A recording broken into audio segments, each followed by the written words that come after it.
This program was made possible by contributions to your PBS station from viewers like you. Thank you.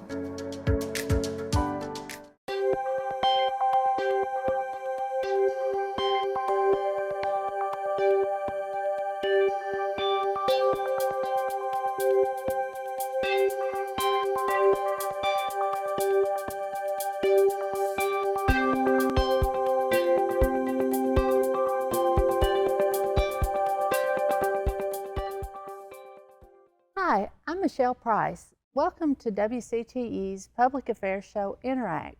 Today we're talking about transportation and all the needs for transportation around the Upper Cumberland. Joining me today are Dr. Chuck Womack, board member for the Nashville and Eastern Railroad Authority, Holly Montooth, who is the Director of Public Transportation for the Upper Cumberland Human Resource Agency, John Bell, Director of the CRMC Foundation, and Dean Selby, who is the Upper Cumberland Regional Airport Manager. So, Dean, can you tell us a little bit about the airport? Back in the 90s, the cities of Cookeville, Sparta, Putnam County, and White County all came together and invested in one airport and a regional airport rather than having individual airports. And by doing so, they have created a truly unique venture between the four governmental entities that has allowed us to do some things that each of those entities could have done on its own, and we're proud of it. It has grown tremendously, and traffic is growing and has been on a consistent increase since they created that merger. Do you have a lot of transportation in and out of the airport? Well, obviously a lot of private. That's what people seem to associate a smaller airport with, just private. But we do a lot of freight operations, a lot of charter operations, and private charter operations where people will rent an aircraft from one of the charter operators such as NetJets, HoppaJet, Nicholas Air, those kind of people, JetRite. The list goes on, that they will come in, pick them up. They'll pay for one flight to wherever they're going, and they can do that on an individual basis. Speaking about medical transport, John, you have a lot of experience with people needing help with transportation related to medical. Yeah, sure. It's a very common need. Very frequently, we work with many transportation providers. One of our strongest is here with us today, the UCHRA. So as patients are trying to access that care, that is one of the primary barriers to folks particularly participating in preventative health care measures. So we try to knock those down as best we can within all the rules and regulations that exist on that, just to allow folks to take advantage of the care that's there and waiting on them that they just can't physically get to access. What about when people who have been in the hospital are discharged? Do they have a problem getting home? Yeah, and that is a major slowdown in the discharge process, and then the opening of beds for new patients is just having folks come in a timely way and picking up their loved one and taking them home or wherever it is that they happen to be going. So when they don't have the support network available to them, or the family or the friends available to them to pick them up, then oftentimes the hospital staff will contact the foundation to help a patient that doesn't have reliable transportation to get back home. So Holly, tell us a little bit about how you partner with the hospital and with just agencies in general to provide transportation. Sure. Of course, at UCHRA, we are the public transportation provider for the 14-county area of the Upper Cumberland. So that means, and I always like to say, just because sometimes we get in our rural counties and we feel like we don't have these options, but the big buses that you see in Nashville, in Chattanooga, in Knoxville, you have that option here, and it's with UCHRA Public Transportation. Just over last year, we performed over 260,000 trips and drove right at 2.8 million miles. Oh, wow. Yeah, it is. It's a lot. It's a big operation. We have right now 135 drivers spread across our 14 areas. We go to Nashville 3 times a day, and I was listening to Dean talk about the busy airports as far as the folks leaving the Upper Cumberland going to Nashville. That is one of our stops, and lots of times people will come to our office, leave their vehicle there, and catch one of the buses going to Nashville. It's our Connect service, so you can ride from Cookeville to Nashville and get dropped off at the front door at the airport for $9. So that's my shameless plug for the day. That is a lot cheaper than parking at the airport. Yes, ma'am. Yes, ma'am. So that's just a service that we're very happy to be able to provide. And to John's point, we are the public transportation provider.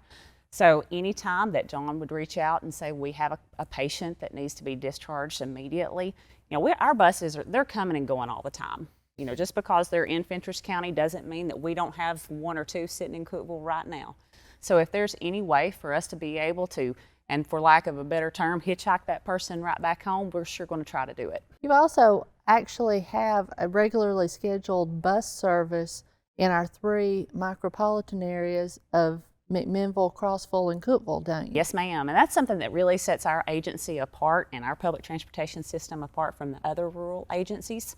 We are one of the only ones that do offer a deviated fixed route. So it's just like the city route, again, like you'd see in Nashville, those big purple buses that runs continuously on a loop. Now, the difference between ours is that we can deviate 3/4 of a mile off of that. And that's so that we can be sure that we are ADA accessible and that we're providing a service that everyone can utilize. People in Upper Cumberland are often asking about rail, why we can't have, train service back and forth between here and Nashville. Is that something that's really feasible, Dr. Womack? Well, not at the moment. The Nashville and Eastern Railroad Authority began in 1986 when the L&N Railroad abandoned the route. The 4 counties, Davidson, Wilson, Smith, and Putnam, got together and formed a railroad authority, the Nashville and Eastern Railroad Authority, and took over the ownership of the railroad. We have an operator now, R.J. Corman, that operates the railroad. We have commuter rail from Lebanon into Nashville, and it's very active. 3 trains go in every business day and 3 trains come out in the evening. So that's been a good thing. That's been going on since 2006. We have freight operations all the way up here. However, the track from Carthage to Cookeville has aged and deteriorated a little bit, and so the speed limit is a lot lower.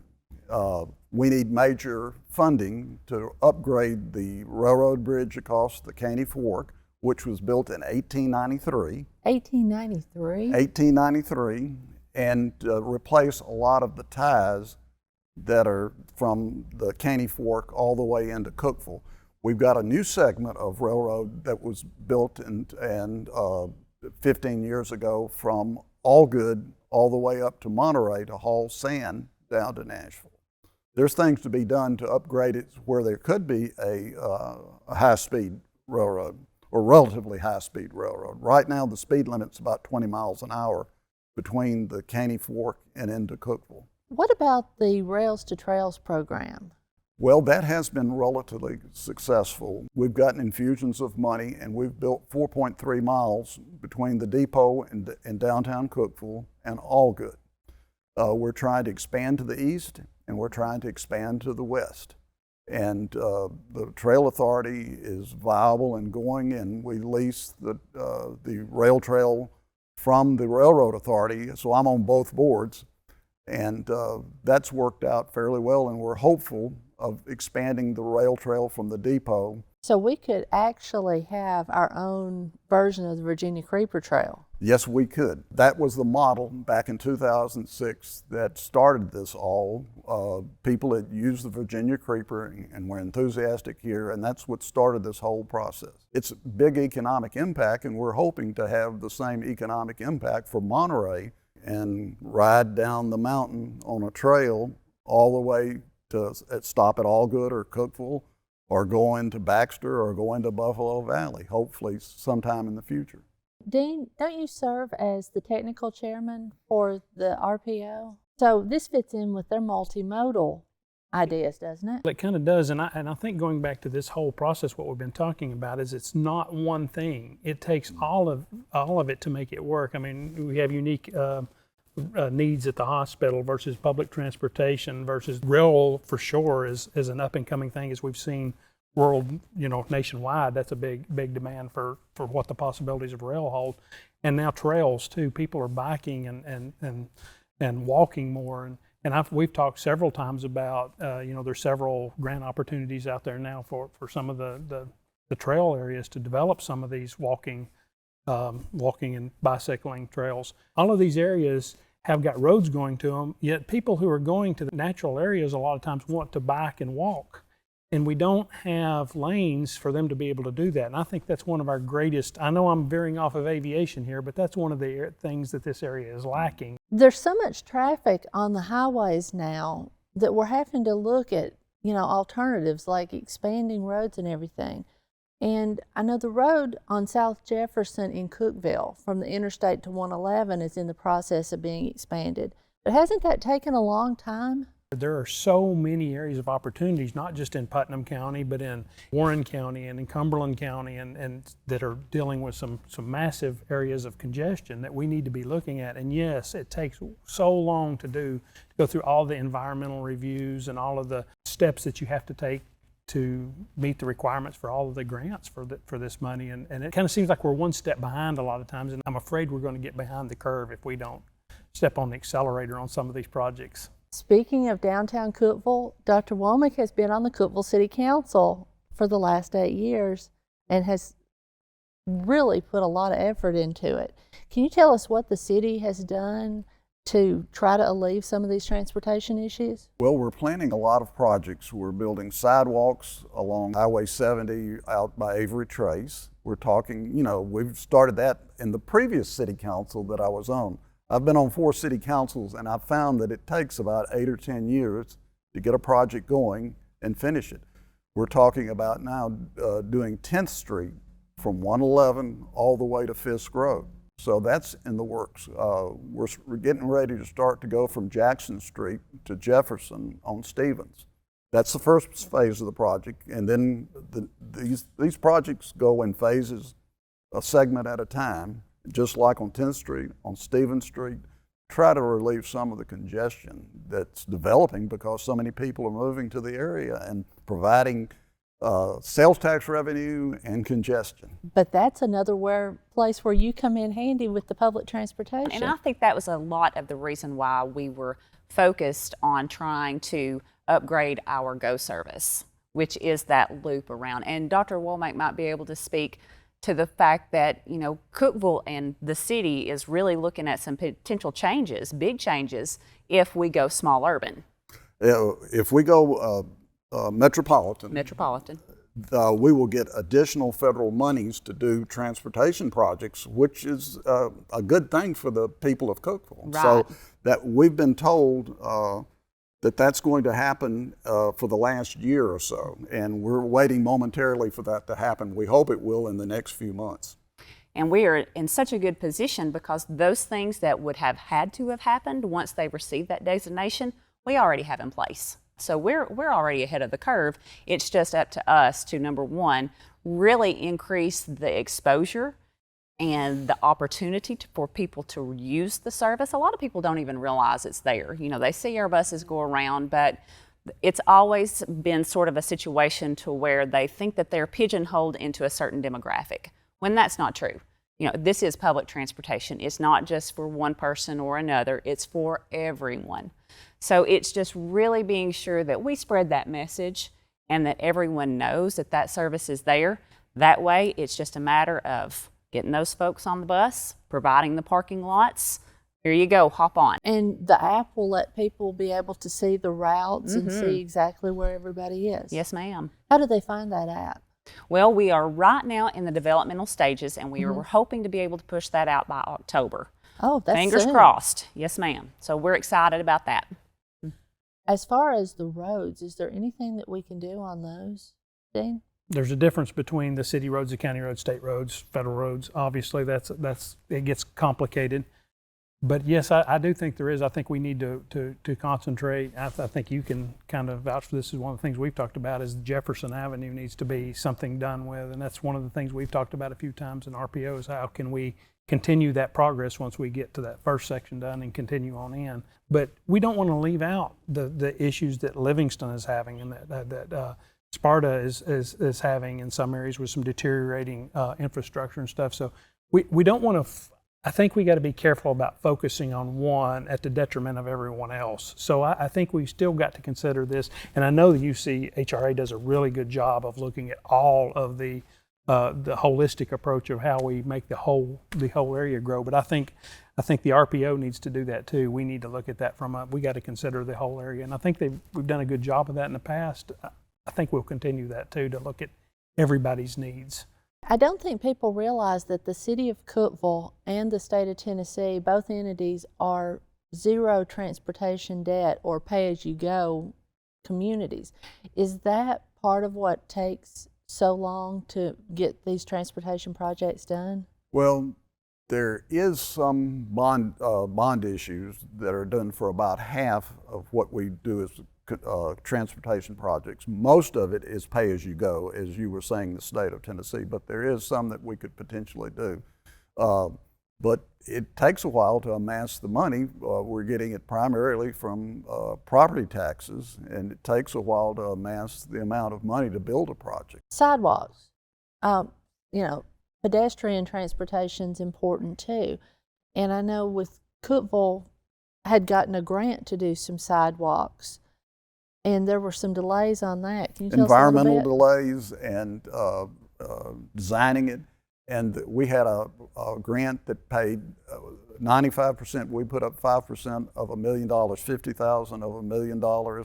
The state put up $950,000, and we thought we could build a sidewalk system for that. However, with the delays in designing and going through the studies, it elevated the cost to over $1.5 million for the sidewalks out by Avery Trace.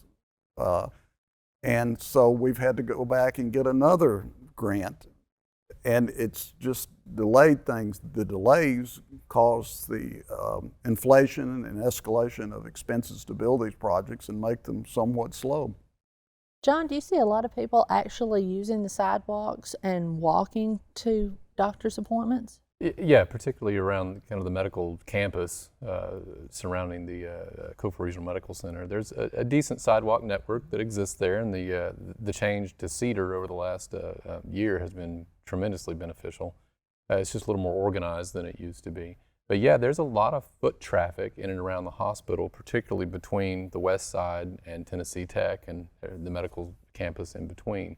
There's still some back roads once you get off Cedar and start moving towards Willow that aren't the safest because they don't have good sidewalk infrastructure on them. But we've seen some great improvement in the last year, and we hope that continues. Years ago, there was talk of a northern loop and then even a southern loop that would connect here close to the airport. Is that something that still could be done? Now with the population growth, I think that is probably on the table to be done. If and when Cookeville gets metropolitan status, I think that'll come in. Holly, what do you think would be the most important thing that you could see to improve transportation? From my perspective, it would be awareness.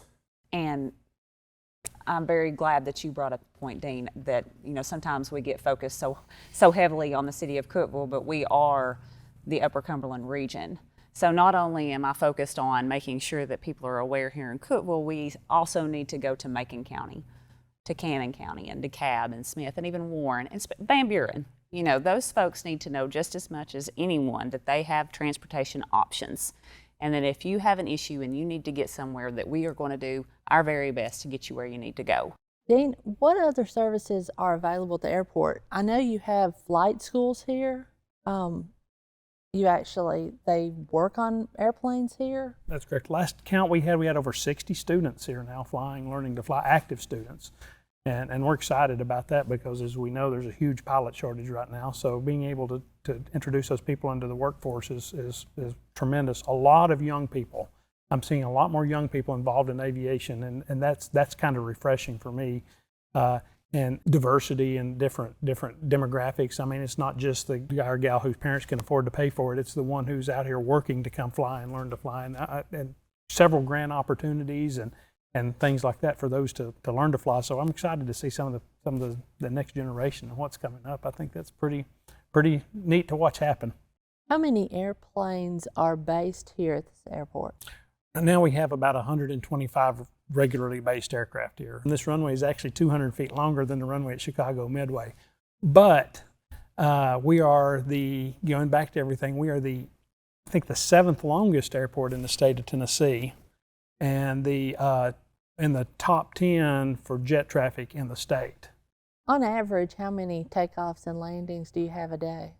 Right now, we average about 90 operations a day on average. There are days, I was sharing earlier, a couple of weeks ago, we had 245 operations in one day. And then there's days that we won't do 30 or 40 due to weather. As you can see outside right now, it's kind of, the weather's down, we won't be as busy today. Back to Dr. Womack's talk about what used to be considered Corridor J, but now that's gone away, so now we're looking at other options or whatever.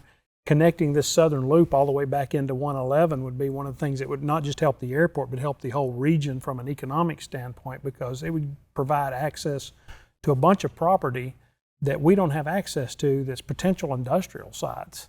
If you come on past the industrial park on down around into White County, there's a lot of unused property out in that area that could be better utilized for industrial purposes. So I continually look at everything from not just from what I can do to create an airport, but how can I get people here? I've had discussions with Holly about, if we do start this, how are we going to get people from here back into town? Now there are times when we could almost run a service down here at certain times of the year. So we got to be looking at all of these different options at once. And I think that's one thing that we all know, that we all realize that the general public may not, but it takes all of it together for us to be able, we're constantly talking to each other, I guess is what I'm saying. And how can I do this, and how can you make this happen? And if I do this, can you make this happen? And we're all working together in all of the different departments continuously. So Dean, with the possibility of commercial flight here, what changes would you have to make at the airport to make that feasible? Well, that's kind of an interesting question, and it's there's a broad spectrum of answers to go along with that. Obviously, we have to be what the FAA considers Part 139. And what that is under the Code of Federal Regulations, Part 139 airport has to provide certain services, and that includes fire.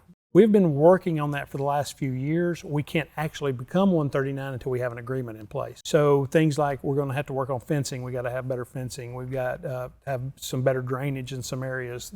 Our markings have to be changed slightly. There's a whole lot of those things that have to come into play, such as security. Where are we going to put TSA? How are we going to funnel these? We have had these discussions with different agencies, Homeland, TSA, and those people.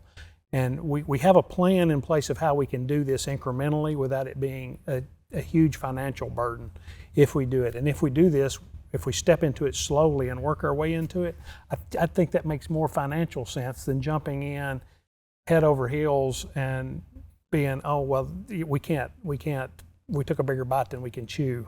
So that's why we're trying to do this one step at a time. And the FAA says 5 to 10 years to complete this process because of all of the stuff we have to do and all of the different manuals we have to have and all the different procedures we have to have in place.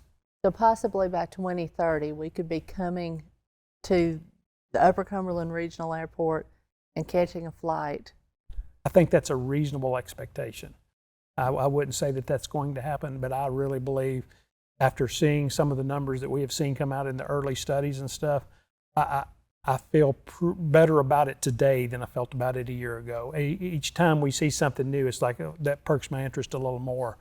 Commercial aviation is in a state of flux right now. The commercial airlines are trying to figure out their little niche market and how they're going to work out the labor shortages, the different part shortages and things. So I think we're going to see that shake out over the next few years. So hopefully our timing is just right to where that as they figure out how they're going to service all the markets, we'll be coming out of it being ready to be able to say, well, we're ready for you. So Holly, tell me what else you've got going on that's maybe new and innovative.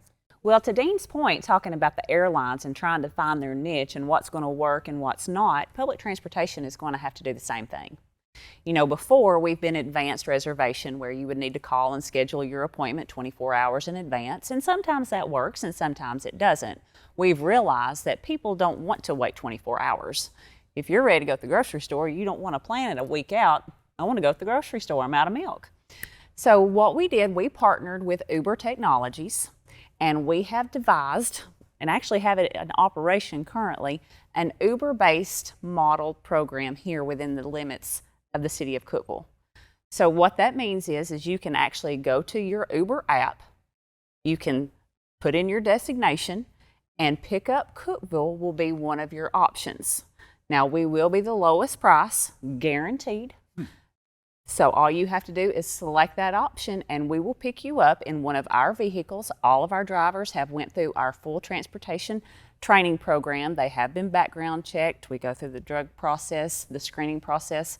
So it really is a safe, low-cost option for that true on-demand service.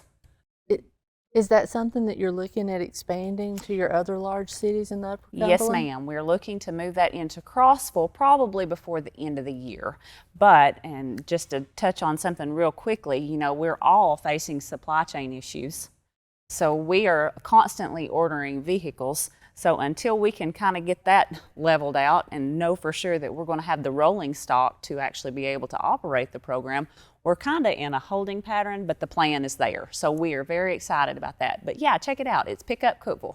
Thank you for joining us today on WCTE's Interact, where we were talking about commercial transportation, public transportation in the Upper Cumberland region. Joining me today was Dr. Chuck Womack, Holly Montooth, John Bell, and Dean Selby. And we're going to keep talking about transportation, and please talk about it with your friends and neighbors. It's an important subject. Thank you for joining us.